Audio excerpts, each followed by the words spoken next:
Hello, Irv. Hello, Chris. Hi there. Welcome for coming on to the 286 project.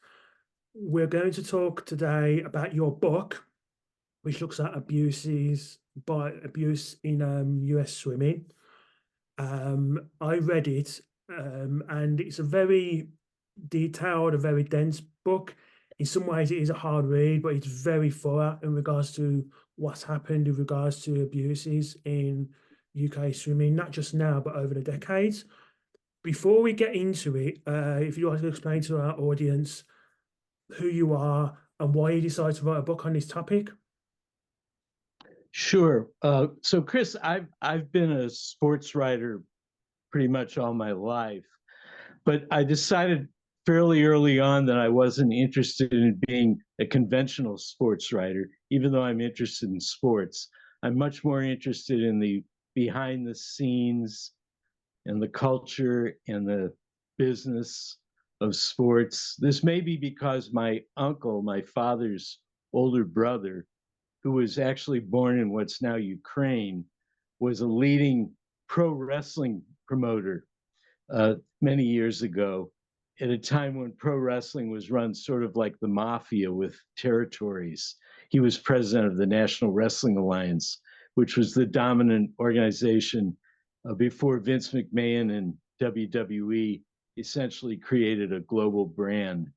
And when that industry transitioned from territories to national and international marketing bases, I was interested in telling that story. So my first couple of books were about pro wrestling, which doesn't get a lot of attention from respectable sports writers and media. The second one was about the tragic double murder suicide of WWE star Chris Benoit. And that got me turning toward what I really do now, which is writing about the dark side of our popular sports entertainments. I guess the old term would be muckraker.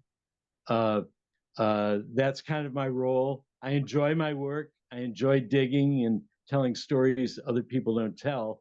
The Benoit story got me turned toward the subject of traumatic brain injury and other public health deficits associated with the wildly popular sport of American football. And in this new book about swimming, I'm going in a little different direction. And that is about how an underappreciated public health cost of sports like swimming, which we all enjoy watching, and the Paris Olympics just concluded, has associated with it a terrible problem of sexual abuse by coaches that is really not covered, reflected on, explained, and dealt with. And I came onto this subject because my own daughter was a swimmer on our local USA Swimming sanctioned age group team in Berkeley, California. Thankfully, she was not an abuse victim herself, but a terrible abuse scenario did occur on our team. And once I was finished getting involved with that, exposing it in the local media and so forth, it's just when the USA swimming scandals broke out on ABC's 2020, this was in 2010, and I realized that what I had witnessed on my daughter's team was the local precinct of a national and even international problem. So once I was finished with another project, I went deep on this starting in 2012. So my new book, Underwater, is the product of a dozen years of reporting and research and delving into thousands of pages of FBI files and litigation discovery and other resources to tell what is really a very grim story and something parents probably don't know about and something that we should all be doing something about. So, just quickly, when you started doing your research, or when you did do your research for the book, How far does this go back? Because this seems to have been a problem for many decades before people started to take it seriously. Look, Chris, sadly, in our society, sexual abuse exists. It's not going to go away. And it exists in youth serving programs like, you know, kids' athletic programs. Um, it's gone on in swimming for years, for decades, for generations. Again, probably not surprising. The lissom, athletic young bodies cloaked in lycra togs are going to invite that kind of problem. But the real problem, and I think parents and others don't quite understand, is that there is a dynamic of authority figures, whether you're talking about the Catholic Church or you're talking about your local swimming team, whereby certain authority figures, and we're talking about a minority, of course, but it is a sizable toxic minority of coaches and authority figures, use this platform to for predation on young people. And it's made easier by the fact that certainly in my country and probably in yours as well, there is this cult of the charismatic Svengali coach who is your child's ticket to uh, uh, college athletic scholarships and Olympic medals and glory. And some things about our youth sports system are just out of whack in the way they're structured. Fortunately, as I was finishing writing the book, a congressional commission, in a little noticed report that was released earlier this year, made some very sound recommendations, I think, about what we need to do in this area, which is to bifurcate recreational and general educational youth swimming programs and programs in other sports from the control of the U.S. Olympic and Paralympic Committee, and try to make some sense out of not having these youth swimming programs automatically exist only as the developmental system for professionalized sports, which I think is a big part of the problem. And we can get into that more. In regards to the vetting of coaches before they're allowed to undertake coaching of young swimmers, how does that work in America? Because obviously in this country, if you're a coach and you need to be police checked, we don't have a state system. So in one way, that's easier because it's nationwide. So say if you're a coach in my hometown, which is Birmingham, and you decide to go to Liverpool and you have to do a DBS there, like a police check, it's easier that way to like go from city to city. I imagine in the States, because you're going from state to state, it will be a little bit harder, or is that not the case? Well, look, the background check system in swimming and other sports is pretty pathetic. I want to make a larger point after I explain how it's pathetic. But in USA Swimming instituted background checks in 2006. Um, they they weren't very good. So a lot of people slipped through them, including this horrible monster coach in California and up and down the West Coast, Andy King. I don't know how he was able to get job after job when there were complaints about him in every venue where he coached, but somehow he got through the background check system.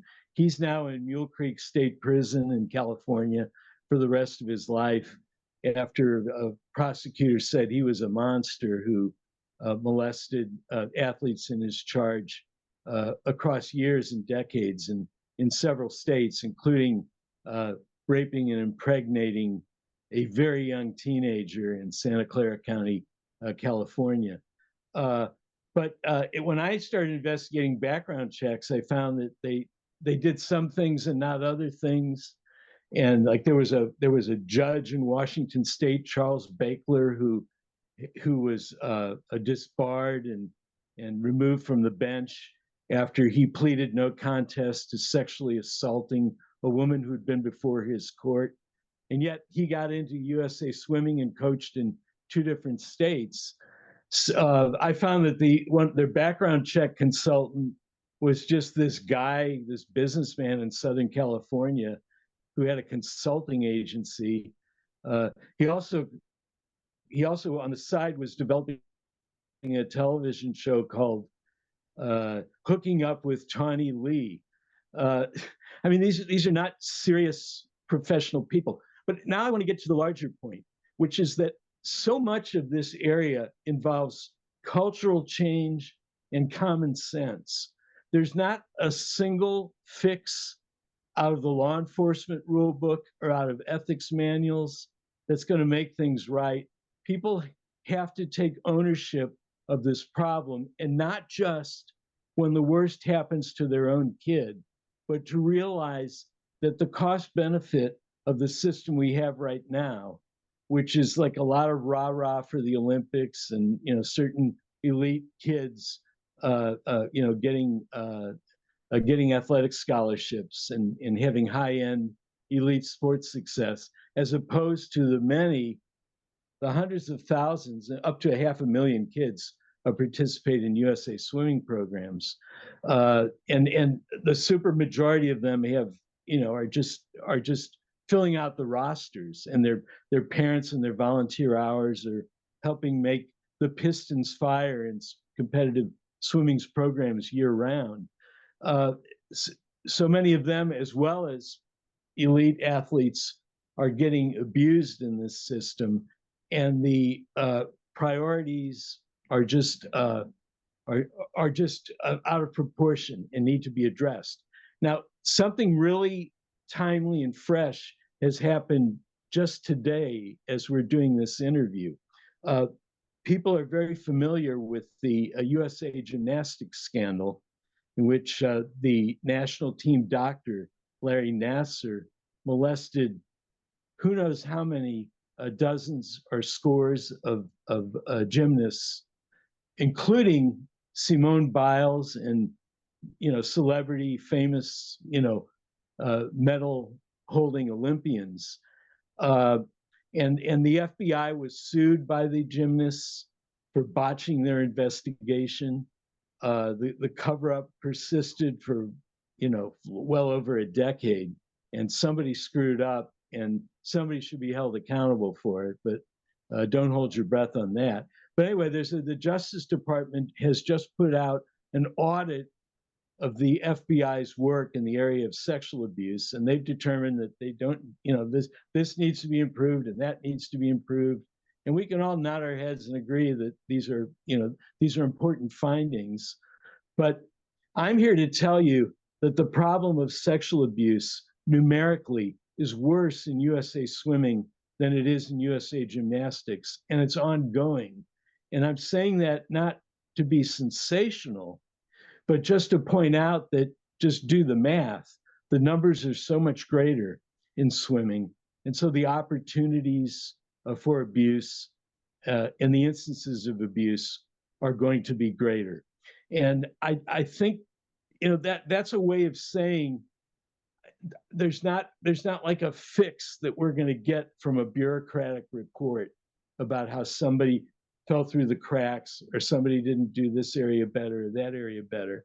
I think we've got to take ownership of this problem from the bottom up and demand that we have a system that has its priorities straight and doesn't accept sexual abuse and the civil lawsuit settlements that go with it years after the fact with a very long tail, and as a cost of business, which is the way it is right now. Funny enough, I was going to ask you about the gymnastics, because obviously people are aware of what happened in the gymnastics, as what you just eloquently put. I'm just wondering, in a way, as bad as that was, did it also help the swimming side of what the abuse was happening there? Because once the gymnastics came out, it almost opened the floodgates to look at other sports. Would that be fair assessment to say? Well, one would hope, but I've been investigating USA Swimming since well before not before the gymnastics scandals happened, but before they broke publicly. And I don't see any evidence that the gymnastics breakthrough has made things appreciably better across the board. Now it's made the bureaucrats in the Olympic movement take cosmetic steps and PR steps to mitigate the crisis that they had. As far as solving the problem, I don't know about that. The U.S. Center for Safe Sport, which is the agency that investigates and adjudicates claims of sexual abuse by coaches. If it were a police department, we'd call it the Internal Affairs Department of Olympic sports in the United States. That started in 2017-18. It was started because after the swimming scandals got a lot of publicity on ABC News and other outlets in 2010, the late CEO of USA Swimming, Chuck Wilgus, set up what he called a safe sport department. Now, my book shows how the safe sport department was a sham. It didn't do anything that it wasn't doing earlier.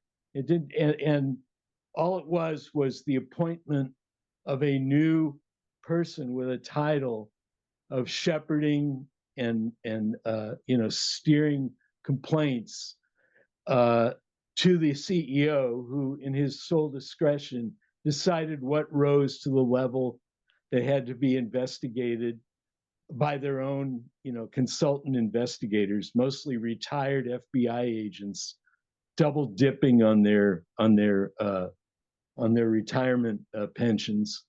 And then when those investigations were done, the CEO of swimming decided whether it rose to the level of being investigated by the National Board of Review. So again, these entities are not there to protect swimmers. They're there to protect the financial exposure of the sports, these corporate sports entities. Chuck Wilgus and his successor, Tim Hinchey, who, by the way, may be on the way out because America didn't make as good a showing in Paris as the swimming enthusiasts might have wanted them to, make over $1 million a year. I mean, it's ridiculous, the salaries in the executive suites of Colorado Springs, the headquarters of the Olympic Committee and of USA Swimming. So anyway, the Safe Sport program started in 2010.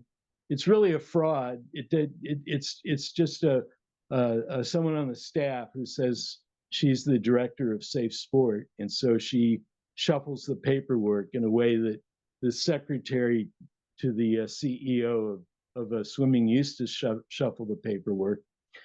In 2018, when the gymnastics scandals broke, Congress in the United States passed what's called the Safe Sport Act, which codified this agency, the U.S. Center for Safe Sport. There were a lot of congressional hearings. A bunch of gymnasts spoke, people we'd seen on television. There were a bunch of swimming people there. They didn't even get to testify. They were told that the hearings ran out of time. So again, I don't think it's tenable to say that gymnastics changed things.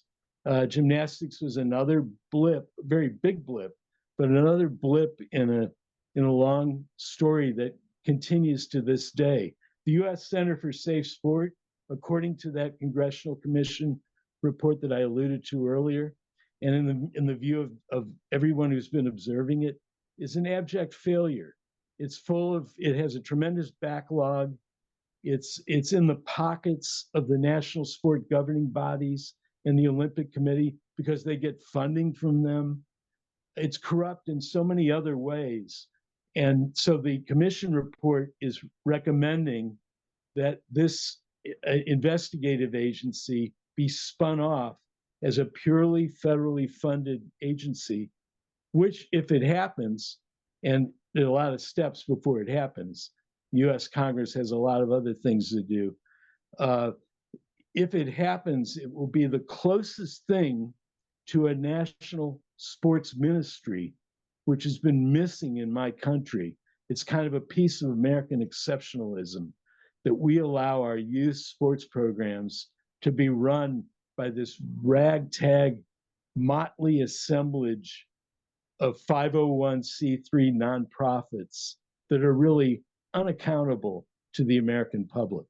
So I'm going to stop because I've covered a lot of territory there, but I hope I've addressed your question as to whether I think, gymnastics immeasurably solved our problem. And the answer to that is no. Yeah, you've mentioned a lot there about the Olympics. And for those who don't know, the next Olympics is in America, it's in LA. Bearing that in mind, how seriously do you think that will take, like the US Olympic Committee will take the abuse of not just swimmers, but other athletes? Because there's a cynical side of me that says in the lead up to the Olympics, you don't want too much scandal. So I'm wondering how seriously are they going to take that abuse of any swimmers? Are there going to be even more focus on the pursuit of gold medals in the next 4 years? Chris, that's a great question, and it goes to some of my history and trying to get purchase on this story in mainstream media. With the Paris Olympics on the horizon, along with the publication of my book, whose official publication date is September 10th, so it's a couple of months after the Olympics. I marketed an opinion essay, and I couldn't find any takers anywhere. But I did, God bless them, place it at the Chicago Tribune. And they followed up the next day with their own editorial, making your very point, which is that with the Olympics coming to America, the Summer Olympics coming to America in 2028, there should be pressure for our country to clean up its act in this area, just in the way that the Chinese didn't want, bad things showing when the Olympics were in Beijing. So too, we have an incentive to reduce the magnitude and visibility of this problem before we're on the world stage hosting the Olympiad in 4 years. We'll see if that proves to be a real prod toward helping make changes, such as the implementation of this Congressional Commission report.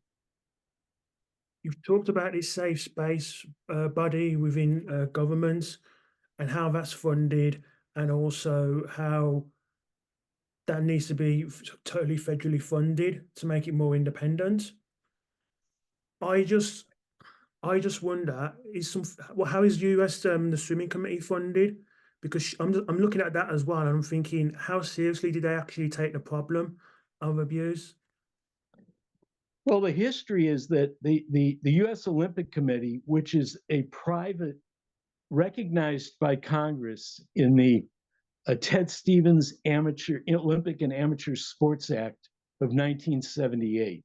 And that's the last time there was any real structural change in our sports programs, for our programs for Olympic sports in this country. Previously, Olympic sports had been under the rubric of the Amateur Athletic Union. And there's a kind of interesting history to this that's told in the Congressional Commission report. It was the height of the Cold War. There was a propaganda rivalry between the US and the Soviet Union and its satellite countries in Eastern Europe. And there was a lot of emphasis on bragging rights, who had the most gold medals and so forth. And this report by the commission, I think, very accurately details how that is what was the impetus for the Ted Stevens Act of 1978. But it's to answer your question directly, the US Olympic Committee is privatized. It's recognized by Congress as running the show of our Olympic program, and it in turn recognizes national sport governing bodies of all sizes and shapes and different business models. They're all what are called here 501c3 nonprofits. Some of them have immense bureaucracies and high executive salaries and charters that make the safety, emotional and physical safety of the underage athletes within them afterthoughts at best. So that's the kind of mentality that needs to be changed. And the commission notes that it's the kind of anachronistic idea of this sort of Cold War rivalry, even though nationalism and national pride and sports spectatorship and all that goes with it, all the things surrounding spectacle and bread and circuses are inevitably going to be part of this calculus for Olympic sports. But I'm here to say, from my reporting, enough.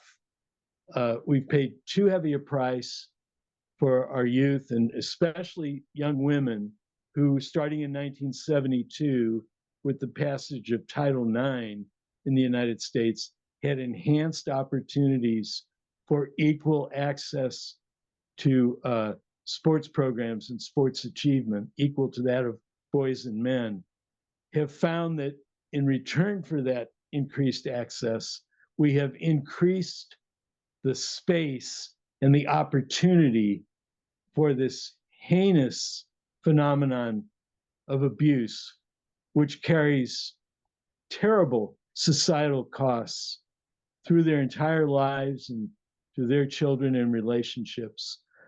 We just really need to pencil out and account for these things better than we're doing now. If the US Olympic Committee is privately funded, who funds it? And in light of all the scandal that's enveloped a lot of sports, have those funders thought, actually, we don't want to be associated with this, we don't want to be guilty by association? And have they decided to pull their funding out? And how does that affect the US Olympic Committee's daily running? Yeah, well, the big part of the funding of the Olympics is the corporate sponsors. In swimming, it's the apparel company. It's also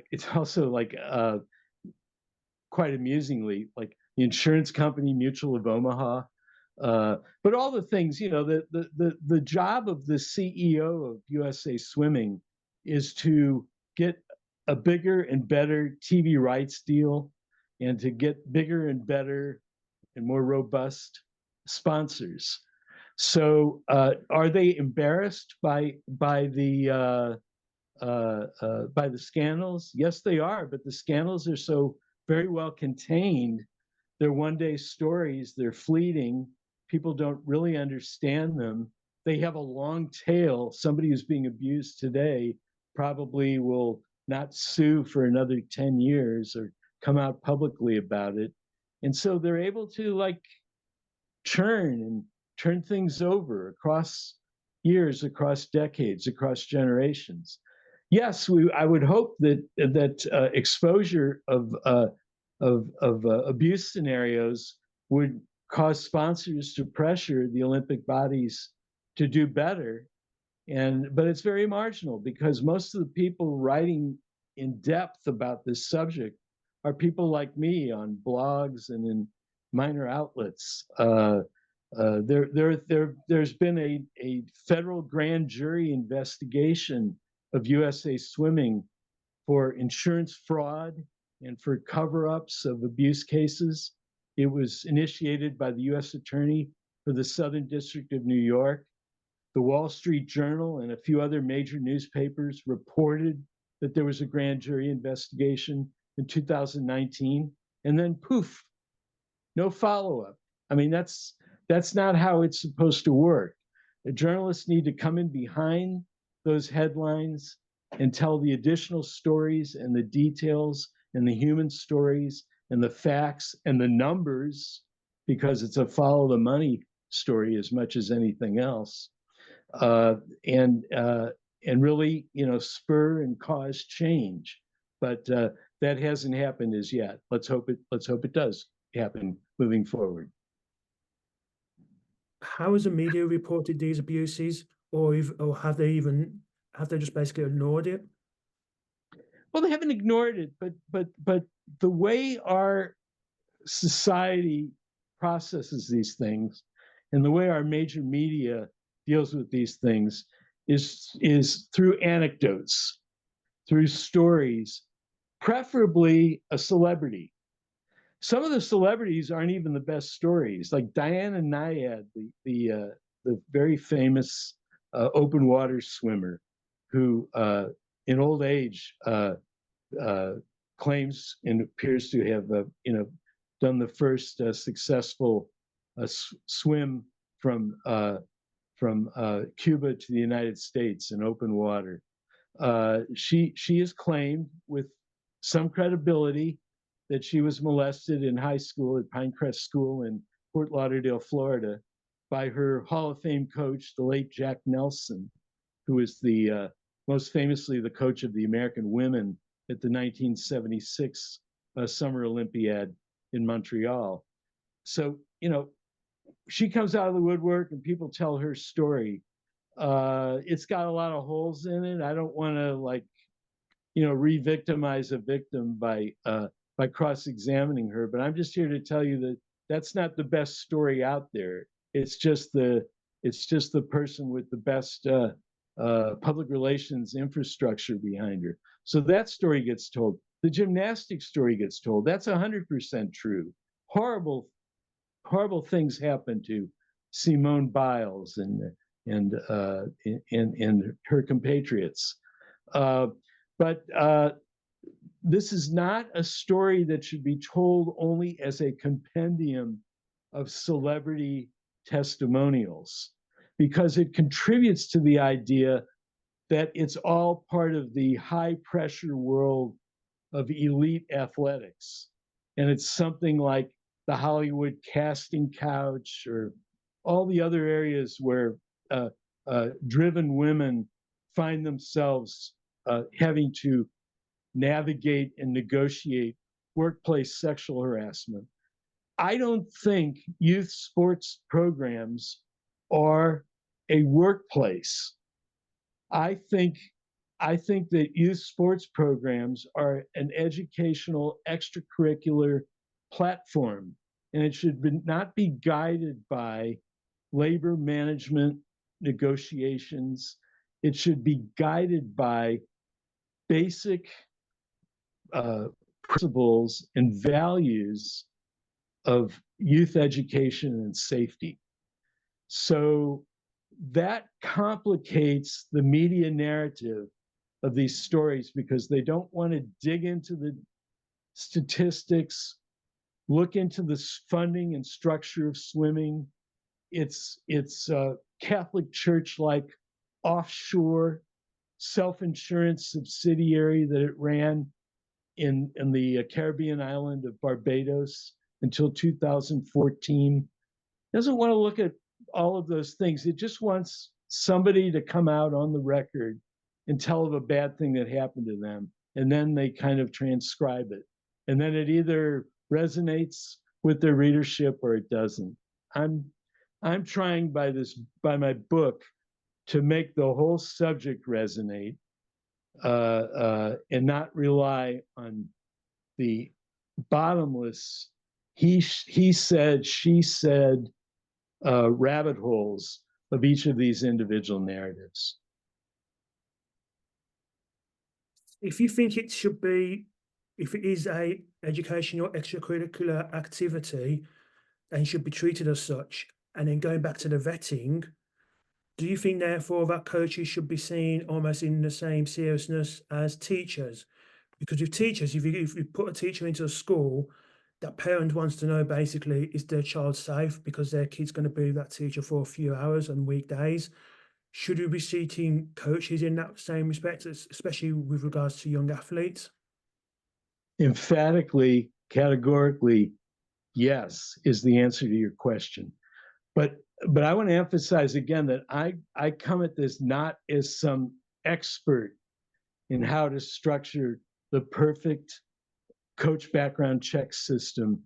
And what I really want to spur above all is a heightened awareness of this vast population of sports parents, too many of whom are sports stage parents and don't have any knowledge of this problem or don't want to take any ownership of it unless and until the worst happens to their own kid. So I think we need to start by understanding that we have, I think unconscionably, an Olympic sports system that is subsidized by local below market rate rentals of public pool facilities at local community colleges and high schools and community recreation centers, and is further subsidized by the volunteer parent labor of hundreds of thousands of parents, most of whom have no interest in having their kids become elite athletes, who man the concession stands, run the timing devices, serve as judges and chaperones at these meets, and keep the pistons firing in competitive swimming year round.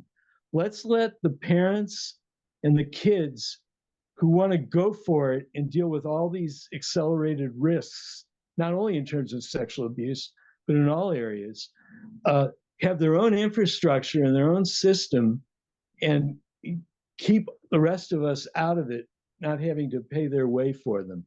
That's, to me, is a better way to go about rooting out bad apple coaches than any single recommendation I can make about how you scan public records and determine where red flags are. I'm sure there are improvements that can be made in that area, but they don't go at the essence of what I'm saying, which is that the proclivity for turning a blind eye to bad actor coaches stems from the commercial interests of USA Swimming and the US Olympic and Paralympic Committee.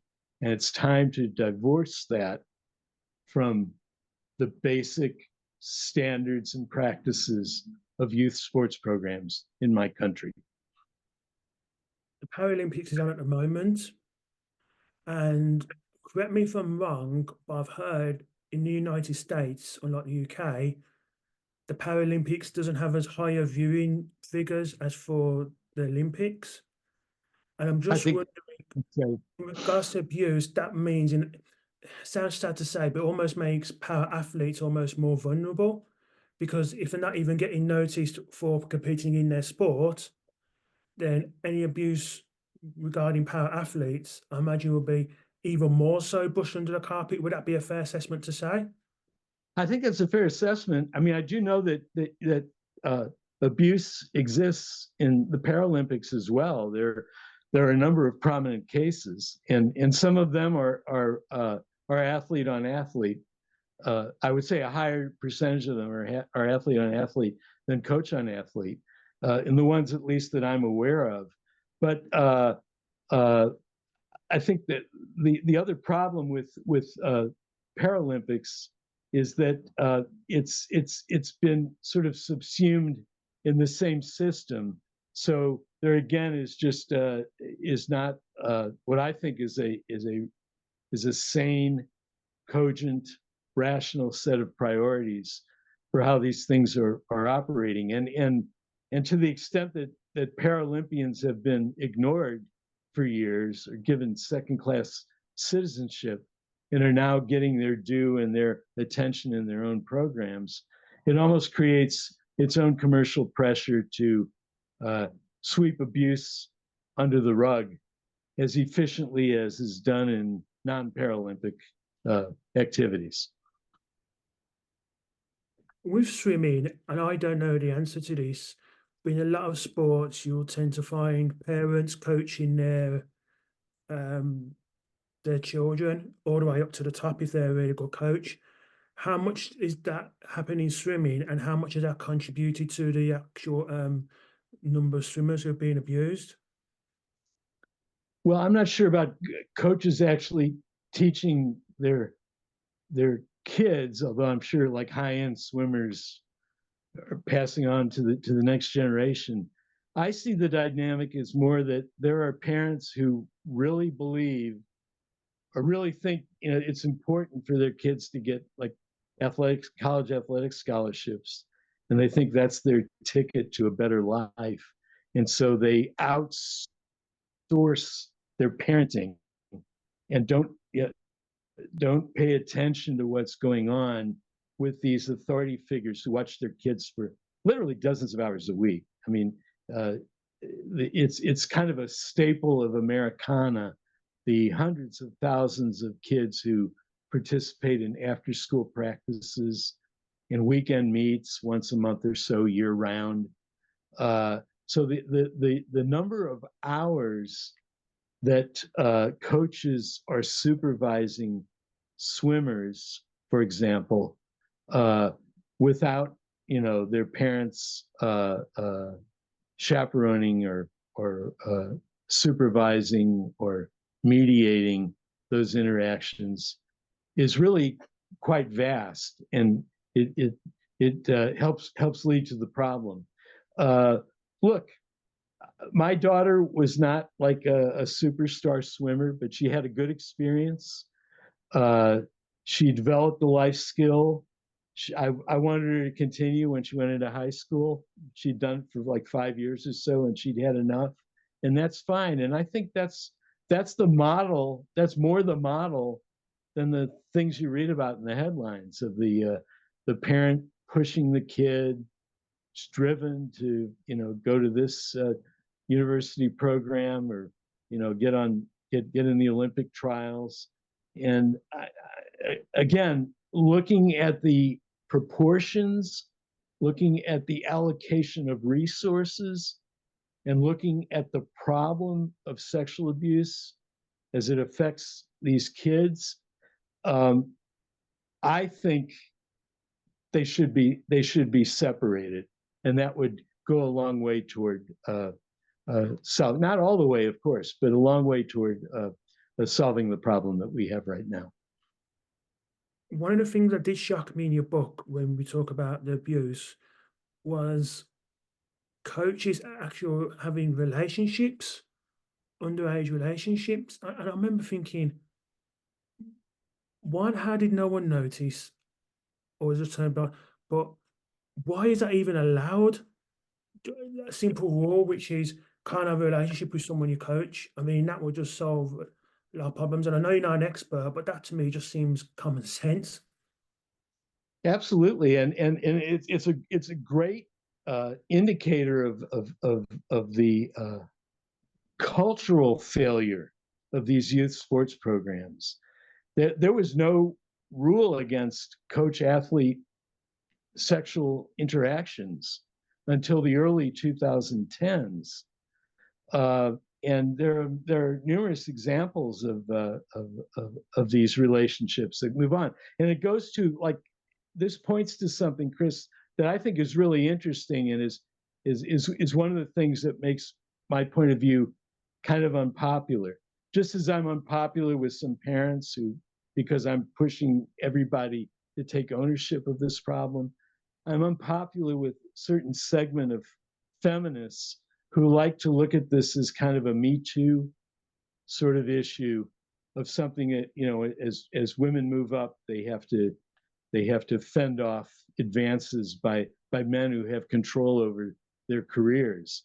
And one of the reasons it took a long time to get this prohibition against coach athlete relationships was that a number of prominent female figures in the swimming world, and I'm not about to say that like everyone advanced by doing this, or even that this was the reason that these particular figures advanced. I'm just saying that their own histories involved underage relationships with coaches that developed into marriages and partnerships and things that helped grease their own advancement to the higher echelons of the sport. So it's a real problem. And I would say that it's one area in which swimming has improved, just as society has improved. The worst, most obvious things like saying, coaches shouldn't touch, their own athletes, at least is dicta at this point.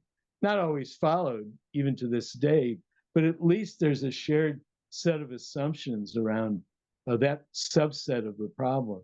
Now you have to go on to deal with the other cultural factors that make abuse in a sport like swimming so inevitable on such an unacceptable scale. We've had Michael Phelps, who was someone who transcended sport, wasn't just known from in the swimming world.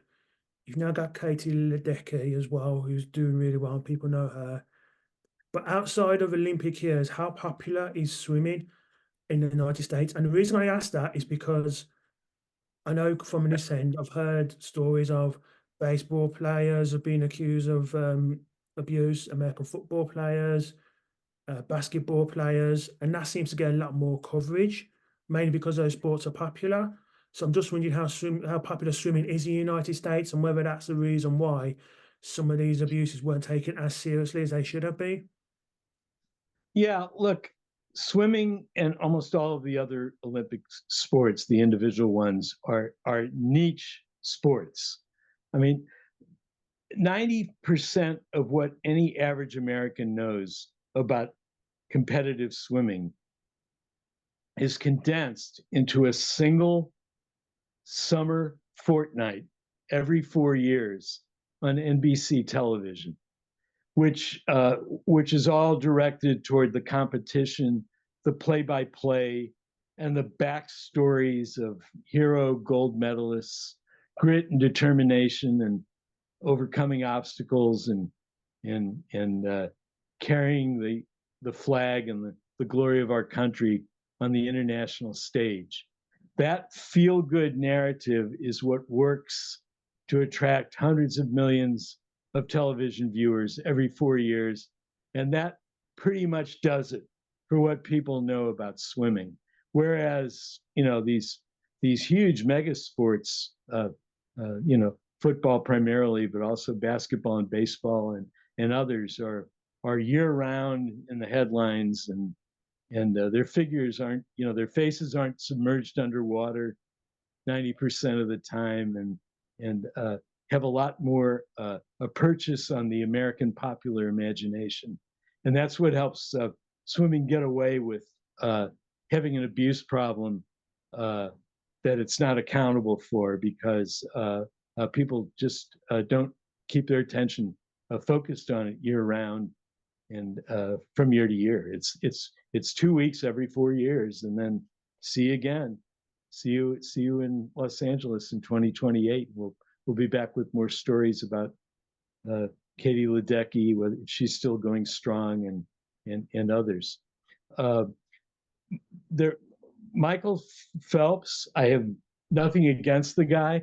He's the greatest swimmer of all time, probably.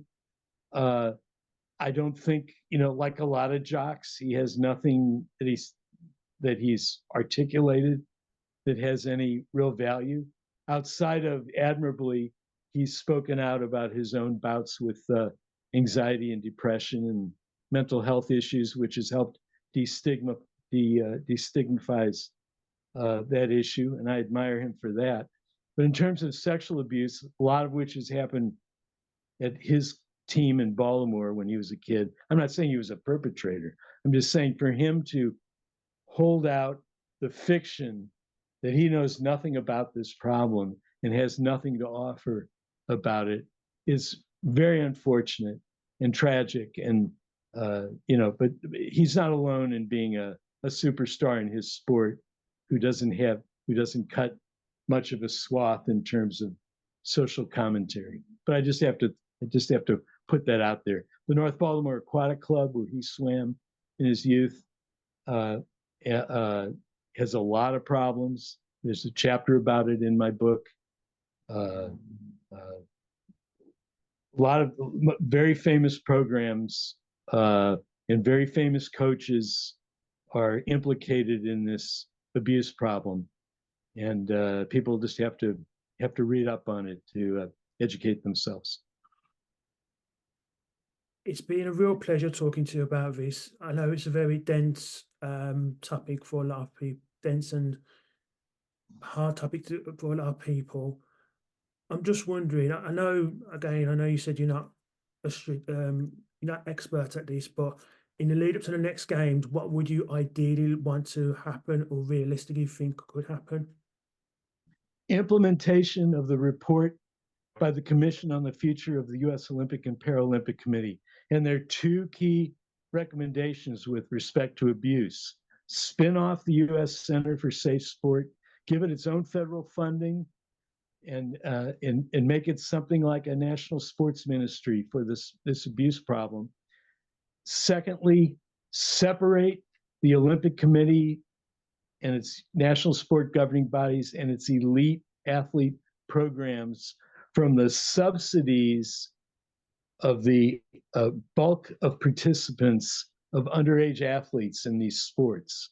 And that would make things much healthier for everyone. But it would cause a rethinking and a reorganization of sports fans' thinking in this area. And so it's a heavy lift. I don't expect it to happen by 2028. But you never know what next headline might finally spur the change that we all really need, not just the temporary blip in the media narrative. And Chris, I've really enjoyed this dialogue too. And there's so many things we didn't get into. I just want to say quickly, the main thing is that this is a borderless problem. I have two chapters in my book on George Gibney, the coach of the Irish Olympic swimming team in 1980 and 1984, 1984 and 1988, who has been living in my country for nearly 30 years. I call him the most notorious at-large sex criminal in sports history. So my book goes all over the world.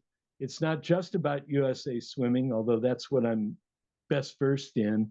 And I think that if people read the book, they'll find that all of this is interconnected. It has to do with our boundless enthusiasm for, endless appetite for spectacle and entertainment, and the ways in which our sports spectacles are a little bit out of control in a number of areas. And that's said even by someone like me, who is a sports fan, but believes that these problems should be explored and eradicated. Okay, you've brought it up with George Gibney. So obviously, like I said, he's Irish. He's been living in your country for about 30 plus years. How do people, I don't know if you, I can't remember if you covered in the book, but how do people now, if they're wanting a coach from abroad, how are they, I know I've used the word a lot, but vetted. And when I mean vetted, I'm not just talking about an abuse side. Do they go to previous employers and ask, what was this person like? Do they go to athletes and say how good of a coach they are? Like, when it comes to someone from abroad, how are they basically, yeah, how are they vetted almost? Because I imagine you don't want to bring someone like a George Gibney in, and you don't want to bring someone who's not good at their job. So how is that a different process to if someone's more a homegrown coach?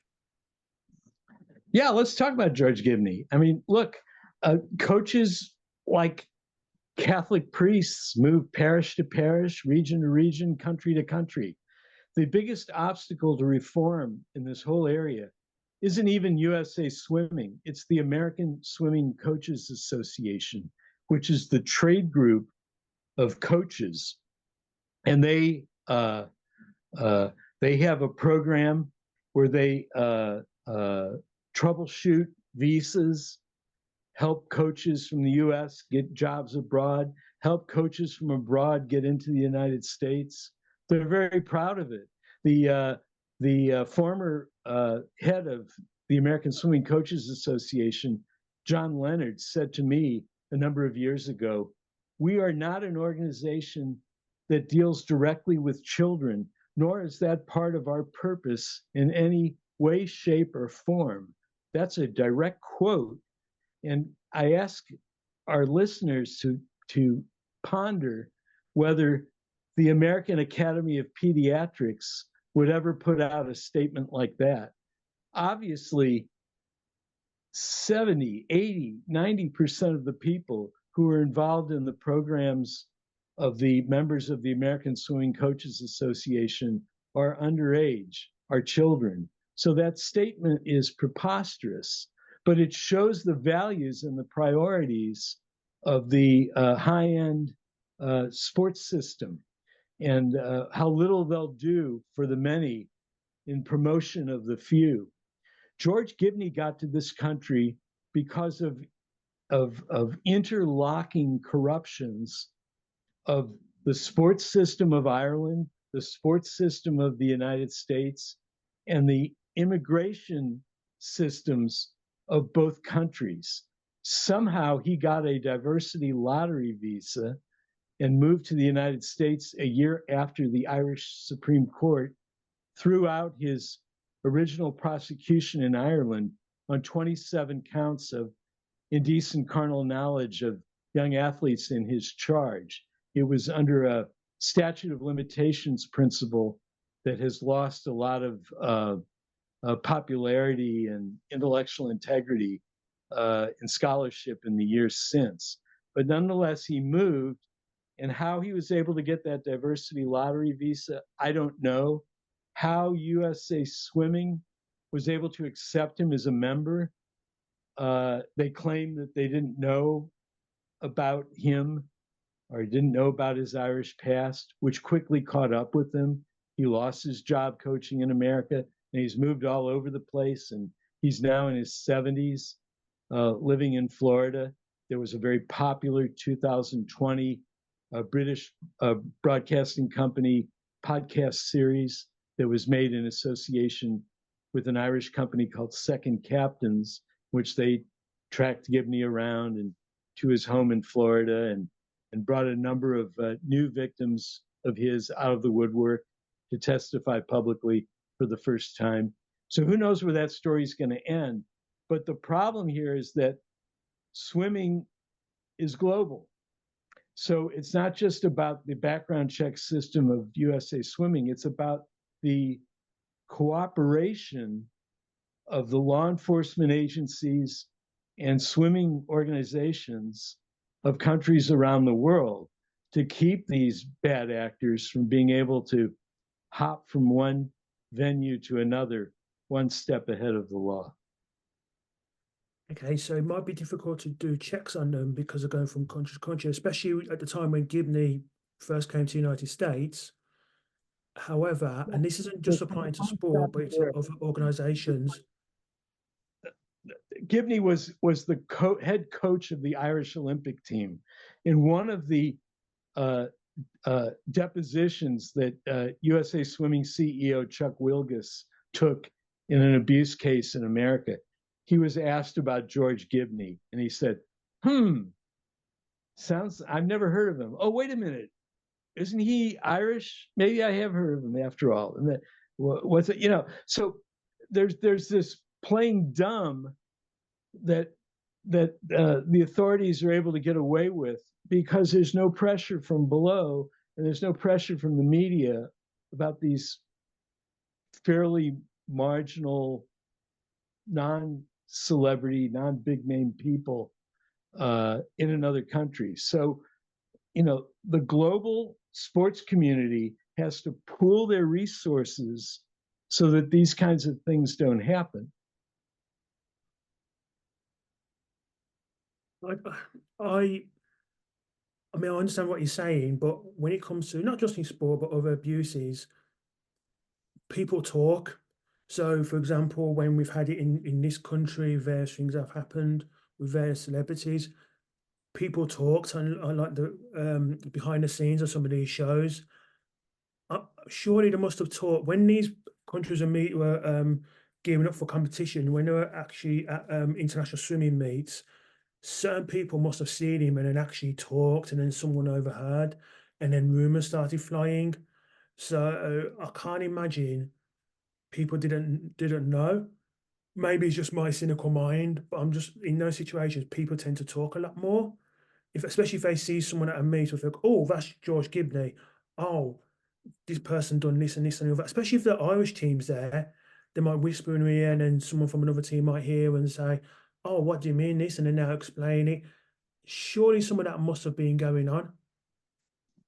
Right. Well, I agree with your analysis, but in the periphery of what you say is what I think another big issue in this whole area, which is yes, there are people who get unfairly maligned and accused from time to time, but when we're talking about the big picture here of the safety of youth athletes, what is the standard?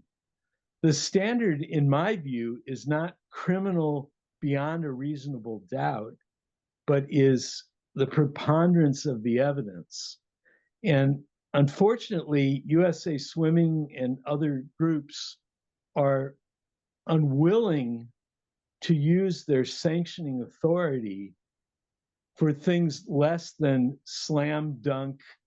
They wait for somebody to be indicted criminally before they'll do anything about somebody who's had a complaint trailing him. And I think that's wrong. And they're only doing it because they don't want to be sued by the coach before they have uh, slam dunk evidence that he doesn't deserve to be certified.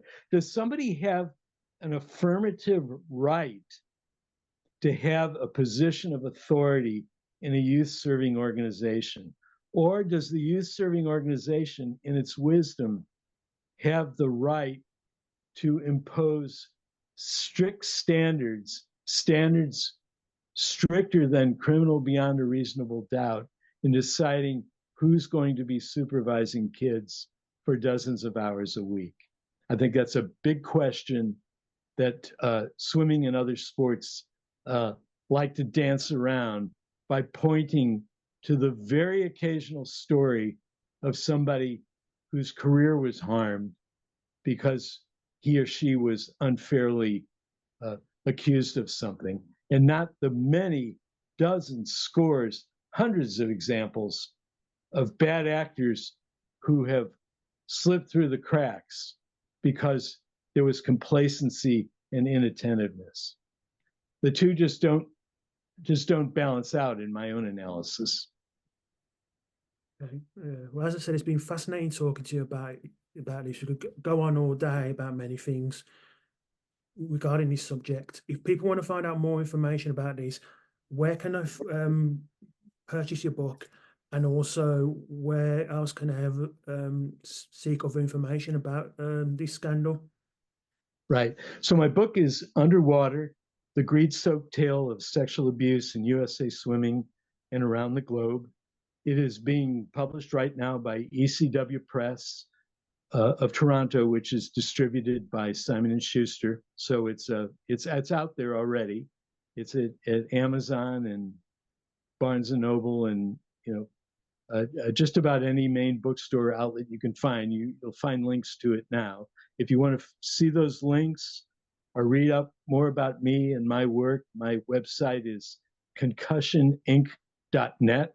That's concussioninc.net. That website title harkens back to my days writing about traumatic brain injury in football, but it's a good metaphor for the muckraking I do throughout the sports world these days. And I invite readers to read up on me. Fire away with questions. My contact information is there. The book is out there, and I hope it gets read and acted upon. And I really appreciate having the opportunity to talk to your viewers here today. Likewise, likewise. Irvin, thank you so much for coming onto the 286 Project podcast. Thank you, Chris. Thank you.